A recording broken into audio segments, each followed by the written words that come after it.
A oto najnowsza Dacia Jogger. Jogger w wersji hybrydowej. No właśnie, takiego samochodu jeszcze nie było u nas na kanale. 2 lata temu dla Was testowaliśmy jednych z pierwszych egzemplarzy, jakie były dostępne na polskim rynku, czyli Joggera w wersji LPG. Teraz w tym momencie zapraszam Was na test Daci Jogger Extreme w wersji hybrydowej. Czy da się połączyć tani samochód budżetowy razem z hybrydą? To sprawdzimy w tym materiale. Jedziemy z Joggerem.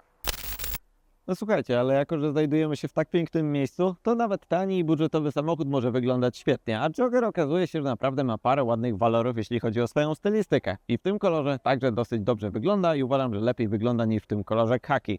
Więc co, zobaczcie sobie B-rolla, jak faktycznie wygląda Dacia Jogger w wersji Extreme w zaszygmuckim klimacie.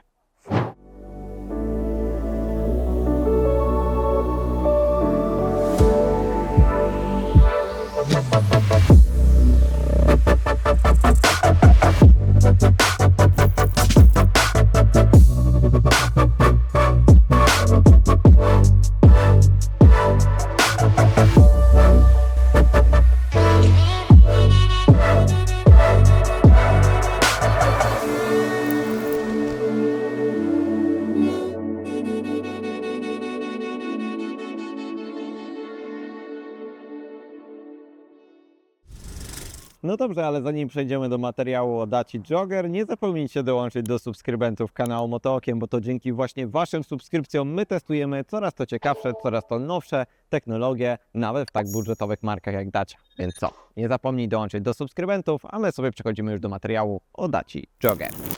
Czy Dacia Jogger zmieniła się jakkolwiek w swojej stylizacji? No właśnie niezbytnio. Nawet została tylko i wyłącznie konsekwentnie dopisana do całego rodowodu marki, czyli nowego przodu. Mamy nowe logo Extreme, takie same światła, nową bazę kolorystyczną, czyli na przykład kolory khaki oraz oczywiście takie te bardziej szare, stalowe kolory, tak jak w naszym przypadku, ale względem materiału, który dla Was realizowaliśmy ponad 2 lata temu, nie zmieniło się praktycznie nic, jeśli chodzi o ten samochód. Nadal bazuje na Sandero, nadal jest wydłużonym jamnikiem i nadal oferuje 7 lub 5 miejsc i naprawdę sporo także przestrzeni w środku, ale jedyną zmianą, jaką jest faktycznie w tym naszym egzemplarzu na 2024 rok, jest po pierwsze układ hybrydowy, który zaraz Wam opowiem jak działa, oraz także wersja DC Extreme, która oczywiście także ma ten charakterystyczny stalowy kolor oraz także wszystkie czarne dodatki.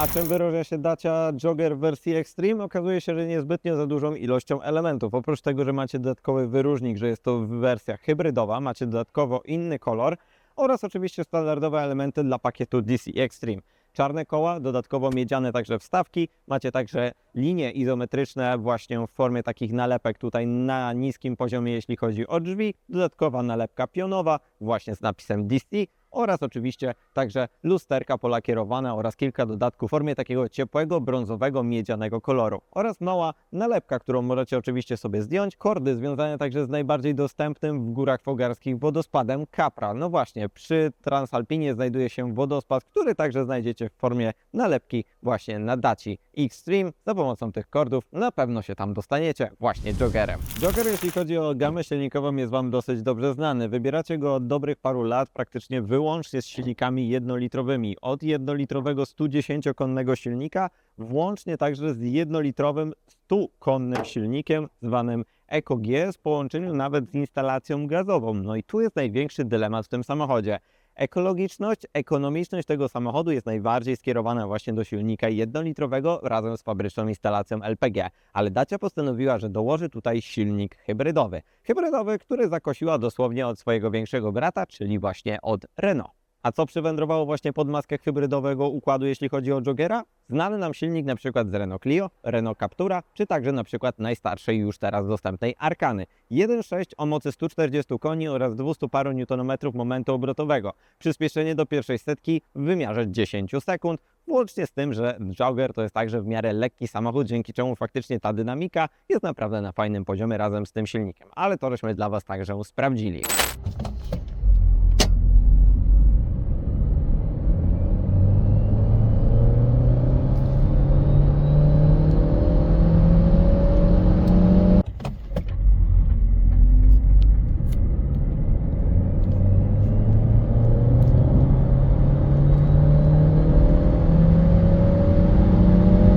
No tak, ale układu hybrydowego nie kupuje się po to, żeby oczywiście wypróbować z każdych świateł jak najszybciej, tylko mieć go właśnie po to, żeby mieć jak najoszczędniejszy układ, jeśli chodzi o paliwo. No właśnie, jeśli chodzi o to, co my tutaj mamy. Pojemność silnika 1.6, 4 cylindry, to oczywiście jest charakterystyczny silnik dla grupy Renault o mocy raptem 94 koni. Połączone jest to razem z silnikiem elektrycznym o mocy 48 koni i generator-rozrusznik o mocy kolejnych 20 koni. To wszystko nam się łączy i daje nam moc okolicę właśnie 140 koni, co wymiar ma także bardzo fajny, praktyczny. Praktyczny ze względu na to, że spalanie tego samochodu jest naprawdę na niewielkim poziomie. Średnio w mieście od 3,5, 4,5, maksymalnie 5,5 litra średniego spalania w zależności od tego, jak szybko nauczycie się korzystać także z układu hybrydowego.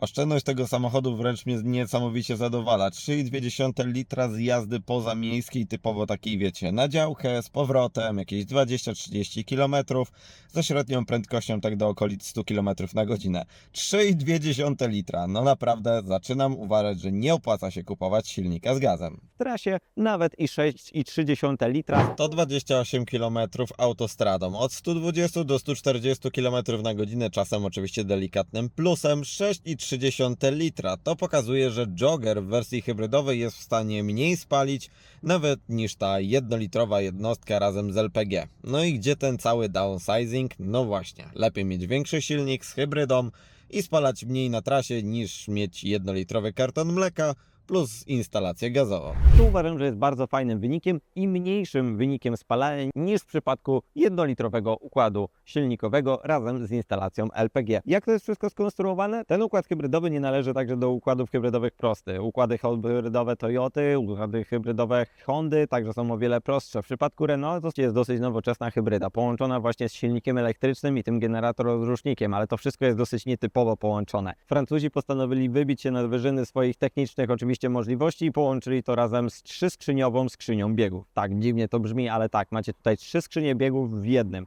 Jedna skrzynia biegów jest 4-biegowa i obsługuje oczywiście normalny silnik spalinowy. Kolejna 2-biegowa skrzynia, która oczywiście także obsługuje silnik elektryczny i dodatkowo jedna skrzynia jednobiegowa, która łączy te dwa napędy razem w całość, bo możecie tutaj jeździć na silniku elektrycznym, możecie tutaj jeździć na silniku spalinowym oraz także oczywiście łączyć te oba napędy. To wszystko oczywiście dzieje się automatycznie za pomocą inwertera i za pomocą całego komputera, który jest tutaj zastosowany. Dosyć nowocześnie jest tutaj jak w przypadku na Dacie, nie ma tutaj starszych silników, są tu naprawdę nowoczesne jednostki i widać tą całą elektryfikację. A bateria do tego układu hybrydowego mieszka sobie pod tylną kanapą drugiego rzędu siedzeń. No i tak to wygląda. Jak wykorzystać większego brata z koncernu po to, żeby wziąć sobie technologię? No właśnie da się.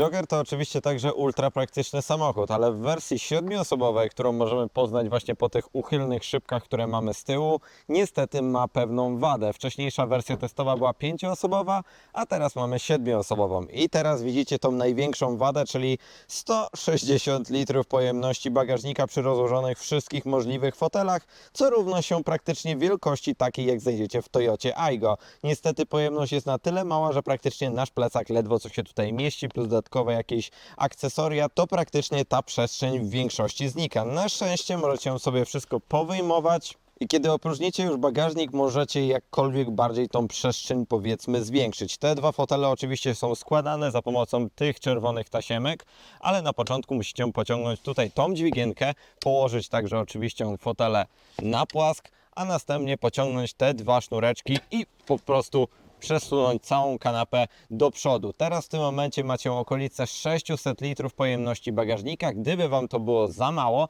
zawsze możecie z wersji 7-osobowej zrobić dosłownie 5-osobową wersję, bo wystarczy, że pociągniecie tutaj te czerwone elementy i wyciągniecie bezpośrednio sobie te fotele. Co oczywiście o wiele bardziej powiększa także całą przestrzeń bagażową tego samochodu, ze względu na to, że po rozłożeniu także drugiego rzędu siedzeń macie możliwość skorzystania z okolicy 1800 litrów pojemności bagażnika. Fajne jest to, że po prostu ten dodatkowy rząd nie przeszkadza aż tak i możecie zrobić z tego 7-osobowego samochodu, zrobić także 5-osobowy samochód. Jedynym elementem, który to zmienia, no to na pewno jest ten element mocujący, jeśli chodzi faktycznie o te dwa fotele.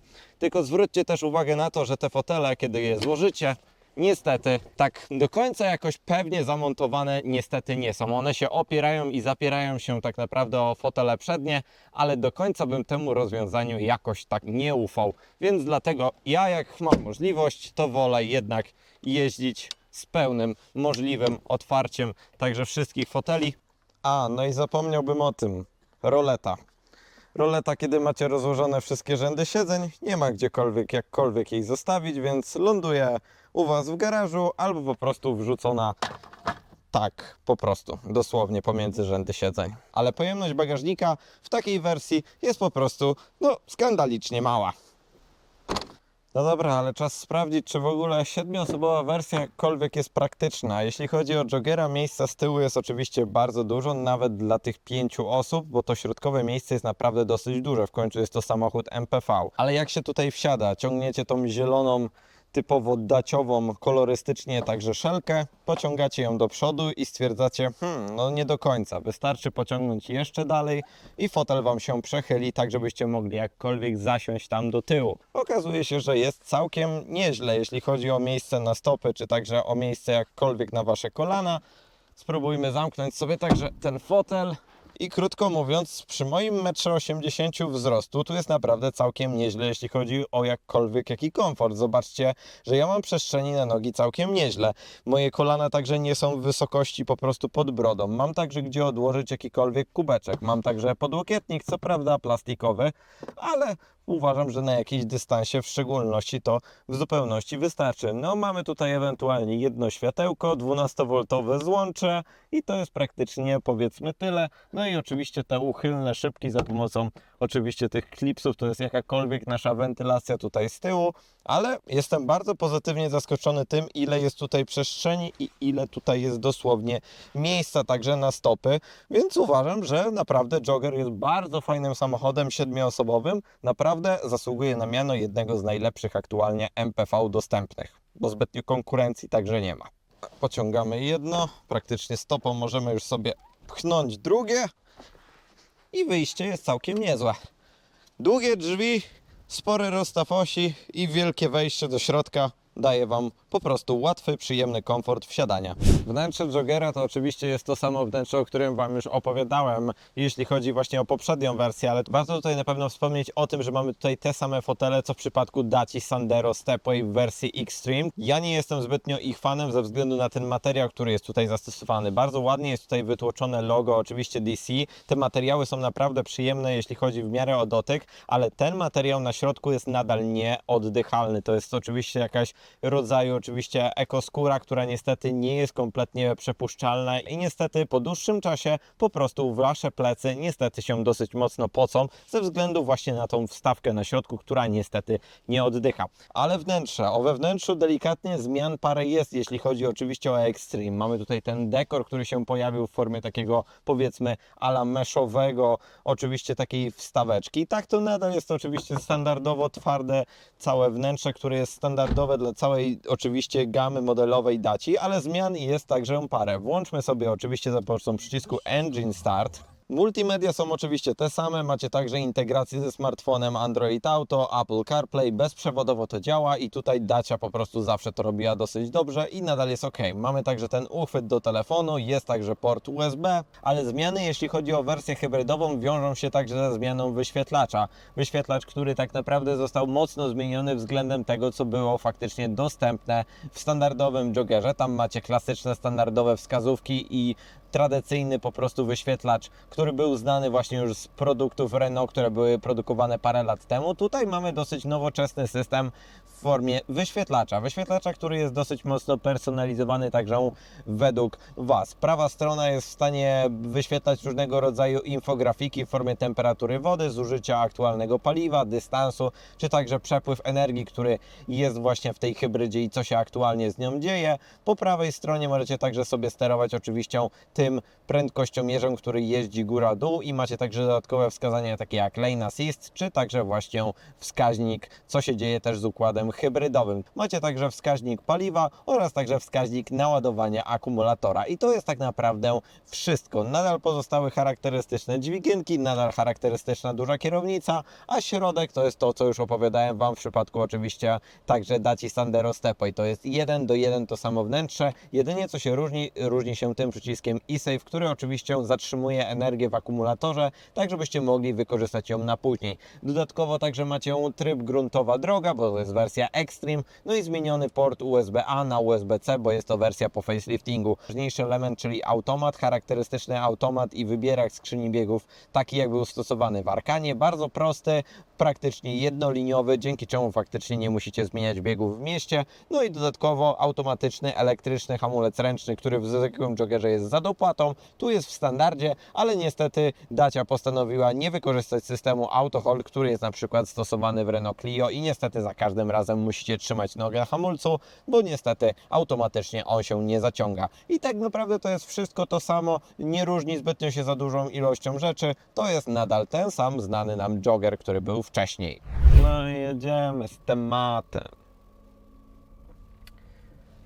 Dacia Jogger w wersji Extreme. Do czego się nadaje? Do jazdy po polnych drogach, ewentualnie do jazdy na nieutwardzonych drogach dojazdowych na działkę czy do domu. No właśnie, po to macie więcej prześwitu, czy także po prostu jakby wersję Extreme. No dobra, moi drodzy, czas na drugą randkę, a tak naprawdę drugie spotkanie z Dacią Jogger. Joggera testowaliśmy dla Was już jakieś prawie, powiedzmy prawie 2 lata temu w wersji oczywiście z litrowym silnikiem LPG. Teraz, dlaczego jestem tak mocno zauroczony i dlaczego moje zdanie się zmieniło, bo się dosyć mocno zmieniło, właśnie po przejechaniu się najnowszą wersją, czyli właśnie z silnikiem e-Tech Hybrid, który jest zaciągnięty z grupy Renault. Okazuje się, że faktycznie Jogger się dosyć mocno zmienił i w końcu jest samochodem, który mam ochotę po prostu jeździć, a nie ochotę go po prostu wyrzucić.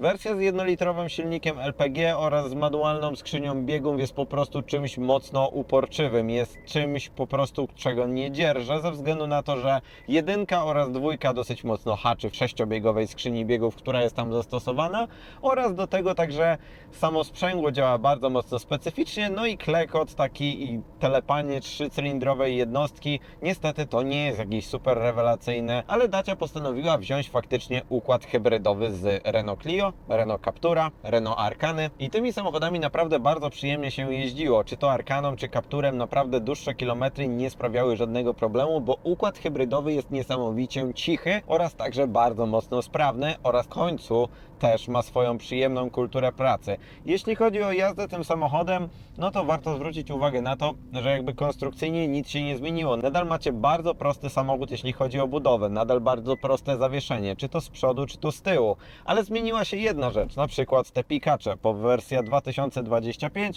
niestety posiada już system ISA, więc na szczęście da się go wyłączyć tutaj jednym przyciskiem, włącznie z słabo działającym Lane Assistem. Ale wracając do silnika i układu hybrydowego. Układ hybrydowy jest bardzo fajnie skonstruowany. Macie 4-cylindrowy silnik, 1.6 o naprawdę sensownej i także mocy takiej wolno ssącej, połączony także z 2 silnikami elektrycznymi, tym generator rozrusznikiem oraz mocniejszym silnikiem elektrycznym, który to wszystko napędza. No i to właśnie okazuje się, że jest kluczem, jeśli chodzi właśnie o ciszę, komfort oraz przyjemność z jazdy całym właśnie Joggerem. Plus do tego automat, robi się wtedy wybornie. W większości, kiedy jeździcie poza miastem, okazuje się, że jeździcie na silniku elektrycznym. Bardzo duże przemierzacie także dystanse właśnie za pomocą tej baterii, która jest zlokowana. 1,2 kWh zamontowany jest pod tylną częścią, jeśli chodzi o kanapę i to pozwala Wam dosyć często właśnie jeździć na prądzie. Praktycznie tutaj w zakresie połowy eko jeździcie w systemie typowo elektrycznym, a Francuzi, jeśli chodzi o elektryki, mają naprawdę bardzo dobre doświadczenie, właśnie patrząc na to, jak dobrze jest skonstruowane Zoe i jeszcze parę innych samochodów elektrycznych, które gdzieś tam tworzyli. Układ hybrydowy e-Tech jest po prostu bardzo płynny, a także i zwinny, bo kiedy naciśniecie pedał przyspieszenia, okazuje się, że Jogger jest naprawdę bardzo fajnym, zwartym i żwawym samochodem i na pewno żwawszym niż to, co oferuje jednolitrowa jednostka, nawet z LPG, bo Jogger jest o wiele bardziej zwinniejszy właśnie z tym układem hybrydowym. Jazda na samym prądzie oraz przełączanie się się także tego układu hybrydowego na spalinowy także działa bardzo płynnie ze względu na to, że faktycznie są tu zastosowane te 3 skrzynie biegów, które mogą rodzić w Was pewne zaniepokojenie, bo jest to konstrukcja francuska. Nie, spokojnie. Jeśli chodzi o awaryjność tego systemu, praktycznie nie występuje, dlatego też przywędrował do tej marki, jaką jest Dacia. 3 skrzynie biegów, to wszystko się bardzo ładnie łączy. Jedna skrzynia biegów łączy silnik elektryczny z silnikiem także spalinowym, a trzecia skrzynia biegów łączy te oba napędy razem także tak, żeby można było napędzać oczywiście koła. To działa naprawdę bardzo płynnie, bardzo sprawnie, co także widzicie za pomocą ikonografiki, która jest tutaj wyświetlana za pomocą tego wyświetlacza przed Waszymi oczami. I system albo ładuje akumulator, albo napędza koła, albo także łączy silnik elektryczny i silnik spalinowy po to, żeby napędzić Was w jak najszybszym czasie.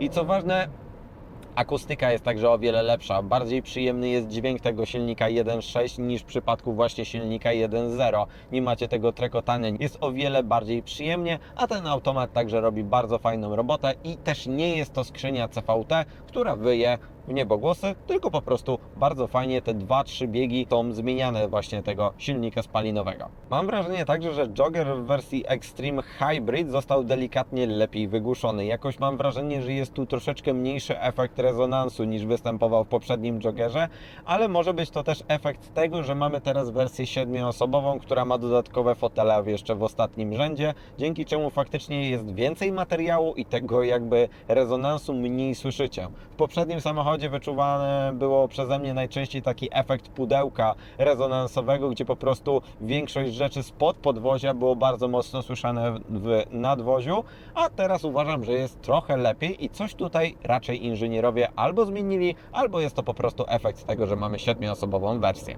Dynamika jest bardzo fajna, prowadzenie także jest naprawdę sensowne. Oczywiście to jest nadal ten sam Jogger, który buja się na boki i to nie jest oczywiście rajdówka, ale to ma być bardzo prosty, tani samochód, który ma dać Wam oczywiście środek lokomocji, który będzie także niewiele paliwa spalał. No właśnie, 23 000 złotych dopłaty względem standardowej wersji 1.0, nawet już powiedzmy z gazem, to jest dosyć duża dopłata.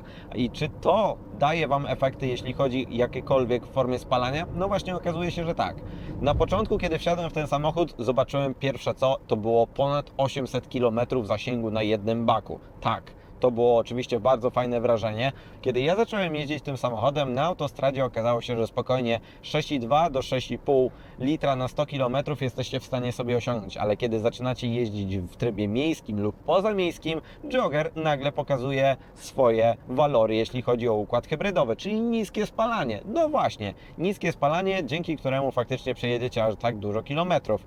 A macie je na poziomie okolice od 3,5, 4,5 litra, maksymalnie do 5,5 litra. Kiedy nauczycie się dosyć mocno jeździć także tym samochodem w tym układzie hybrydowym, bo jednak delikatnie trzeba się do niego przystosować, okazuje się, że da się jeździć naprawdę tak jak w tym momencie. 60 parę kilometrów na godzinę, tryb elektryczny, cały czas utrzymuje się wtedy niskie spalanie. I to mi się bardzo podoba. Oszczędność tego układu oraz także cisza, która przywędrowała w końcu dzięki temu hybrydowemu cudu. Czy są jakieś wady? Minimalnie są. Jeśli chodzi o oprogramowanie tego układu hybrydowego, niby jest 1:1 względem oczywiście Renault, ale coś mi tutaj nie gra względem oczywiście szybki tryb wyprzedzania.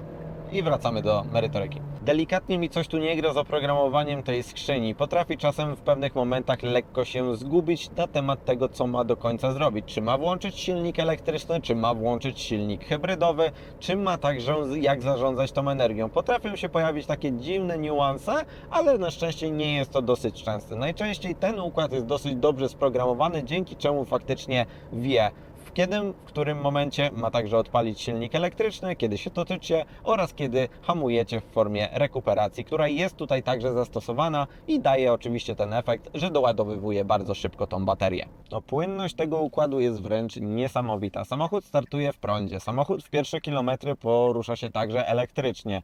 Wszystkie możliwe manewry wykonujecie za pomocą silnika elektrycznego, bo jest na tyle mocny, że spokojnie możecie zdać się na jego oczywiście usługę.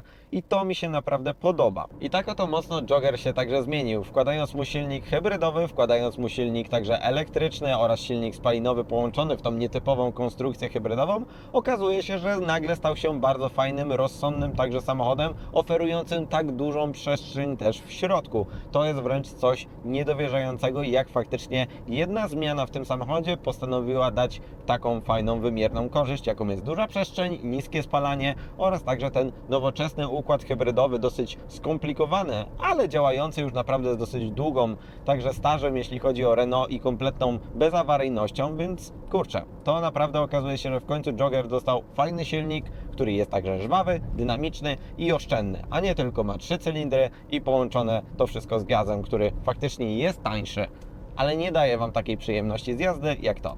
Ale jeśli chcecie wiedzieć, to nadal pozostał ten efekt puszki, że kiedy zamkniecie drzwi, to niestety rezonans jest na tyle duży, że nadal czujecie się jak w puszce po Pepsi-Coli. I tak oto wygląda jazda Dacią Jogger w wersji Hybrid. Niesamowita, mocna zmiana, która zrobiła naprawdę na mnie bardzo pozytywne wrażenie. W końcu Jogger nadaje się do jazdy.